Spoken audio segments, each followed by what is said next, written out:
Good afternoon. We are here in the Ignite Podcast Studio, Central Virginia, with Mr. Hillary that will tell us all about his business. Thank you so much for having me. I'm so excited. A little bit about me. My name is Brennan Hilleary, as you said, and my business is called Build Your Power Coaching. And essentially, the whole premise of the business comes from personal experience. So what the business is, I'll start with that, is burnout prevention coaching, facilitating, and also keynote speaking. And where that comes from is my own personal experience with burnout. Good afternoon. We're here with Hillary in the Ignite Podcast Studio in Central Virginia, and he will let us know all about his business. Hi, everybody. Thank you so much. Thank you, Olga, for having me. My name is Brennan Hilleary, and I have a business called Build Your Power Coaching. And it is a burnout prevention coaching, facilitating, and also keynote speaking business. And it stems from personal experience. So when I was 15 years old, I had a really rare medical condition and got diagnosed with a tumor in my face. And because of that, I got thrown into survival mode at a really young age. So from the time I was 15, I was faced with 10 surgeries, 30 plus hospital visits, and just was kind of forced to deal with that. And throughout that process, I got addicted to pain medication. And so as I was getting addicted to pain medication, thankfully, I physically recovered from my surgeries. But emotionally, I was I was miserable. It was really hard for me to process everything that had happened to me. And because of my addiction, I ended up going to rehab at 17 years old. And so I spent 89 days inpatient in rehab. And throughout that time, I really connected with myself for the first time in a while. And that's when my high achiever switch turned on, because I created this person's, because I was so vulnerable with my surgeries, because I felt like I was so weak, because I felt like I couldn't do anything, I made the decision that I have to be the strong one. I have to be the one who leads. I have to be the one who takes care of everybody else. And that started my pursuit of success and chasing that outside of me. So what ended up happening is I ended up joining the Marine Corps Reserves. I ended up starting my corporate career at a young age of 19 years old, and was really successful at it from the outside. Right, I was chasing success. I was getting promoted. I moved around like 6 different times in six years, and from the outside looking in, everything looked great on paper. But internally, I noticed a few things. One is I was feeling emotionally exhausted all the time. 2 is I felt like I didn't really know who I was when I wasn't working. And 3, I didn't know how to say no. I was always overcommitting my time and energy to other people. And it's almost like if I wasn't working, I didn't really know who I was. So I was swapping one addiction for another, the addiction of painkillers to the addiction of overworking myself. And I was experiencing burnout symptoms a few years into that career. I didn't really know what it was. I thought I was feeling tired and exhausted because I was lazy or I wasn't disciplined enough. So I thought it was my fault. So instead of really looking at that as a signal that there was something wrong, I looked at it as a weakness. So I started taking Adderall and Vyvanse and stimulants to kind of push through that. And I developed another substance addiction. And long story short, by the time I was 25 years old, that power of low self-esteem that I was using, that fear and that anger, it all ran out. And I collapsed because of exhaustion. And I lost everything at 25 years old to burnout because I literally couldn't hold a job. I lost the relationship I was in.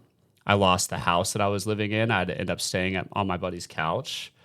And so I was forced to restart my entire life from the ground up. And when that happened to me, I had to ask myself, why? Why was somebody so young and so ambitious left so burned out? And then I started to realize there's a huge difference between chasing success and prioritizing fulfillment. And fulfillment can only come from doing things that are in alignment with who you actually are. And success is kind of the results that you get in the process. And so I became obsessed with this idea that you can have both, right? You can have professional growth and you can also have personal well-being. And there's a way to do that. So that's when I started to discover other people that were high achievers, looked great on the outside, but were miserable internally. That's when I started meeting people who are struggling with the same things I used to struggle with. And I was like, maybe I can help these people. And so I started coaching a bunch of people for free. I started to figure out like what are the systems, what are the processes, what is a framework that I can build to help specifically high achieving business owners who feel like work is consuming their life actually enjoy the success they've built, prioritize their personal fulfillment without sacrificing their professional growth, and yeah, just like connect in their personal life and be able to prioritize those things, yeah, without having to lose everything like I did. And so that's how Build Your Power coaching was born is by helping the person that I used to be. And what I do now is I'll do so three different services. One is one-on-one coaching. And really, again, it's for the person it's for the high achieving business owner or professional who feels like work is consuming their life. They love what they do. Their personal areas of life are suffering in some capacity. The way they know the way that they're operating is not sustainable, and they're already kind of looking to change. Maybe they're going to therapy, maybe they're trying different healing modalities, things like that. And yeah, they're ready. They're ready for facing the parts of themselves that they've been using work to escape from. So that's the one-on-one coaching. My facilitating, I actually help teams and organizations, like purpose-driven teams. It can range from 10 people to 100 people. I help their employees and team members create fulfillment outside of work so they can show up better inside of work. So I'm not there to tell them how to do their job better. I'm there to help them prioritize their personal fulfillment and just help them with demystifying what is burnout, what are the actual symptoms, what are the root causes, how do you prevent it from happening to you. And then for my keynote speaking, what I do is I do something very similar. I have a keynote talk called Alignment is the New Hustle. Quick question, what's keynote? Yeah, keynote talk is essentially there's like facilitating, which is like I have people do worksheets and it's like a group interaction. Okay. Keynote talking is I'm more like giving information and presenting to a group of people. Oh, okay. Yeah. So and I'll talk at a lot of conferences. I'll talk to like teams and just tell my story about helping them kind of bridge the gap between what they think burnout is and what burnout actually is, and just help them see it from a different angle. So exactly, and let you help them to recognize these signs. Yeah. So they don't get to that point. Exactly. Yeah. It's just helping them like really see what the symptoms are and then helping them understanding where those symptoms are coming from and then empower people with tools so that they can actually practically, build better habits for themselves, learn how to like prioritize things in their life that energize them versus things that drain them. Because one of the most important things the way I perceive burnout and what I've seen in the work I do for others is all burnout truly is when the ratio of things in your life that drain you is higher than the things that energize you. And what a lot of high achievers do is they believe that they have to suffer in order to be successful. That's like a limiting belief that they've built they've learned it from society or whoever. And so what they do is they prioritize the things in their life that make them miserable. So they prioritize what drains them unknowingly. Like they do this it's just all subconscious, and then all of a sudden, their personal well-being and the things that they enjoy are now put on the back burner. And you do that for an extended period of time, you get burned out. Exactly. And maybe it's from the concept that you had to work hard, to get things. Maybe you had to work smart, and that's why you teach them that. Exactly. Yeah. And I think, to a certain extent, I think it's all about intentionality too, right? So I do believe that you have to work hard first before you're able to work smart. Okay. Just because you got to kind of get those reps in, you got to learn what you're doing. However, if you're intentional about that, if you understand like, hey, this is the season of my life where for right now, I'm building a business, right? So this season of my life is I'm going to work a little bit harder than maybe other seasons. However, because I'm choosing that, I don't feel like I'm being forced to do that, then all of a sudden I'm not as overwhelmed, right? I actually feel energized from doing it because I'm also being realistic about, well, while I'm doing this, these are some areas of my life that I can put in maintenance mode, right? Instead of putting pressure on myself to build every area of my life all at once, right? Which I think is so, so important. It's like a different season. Your season right now is to build the business. Yeah.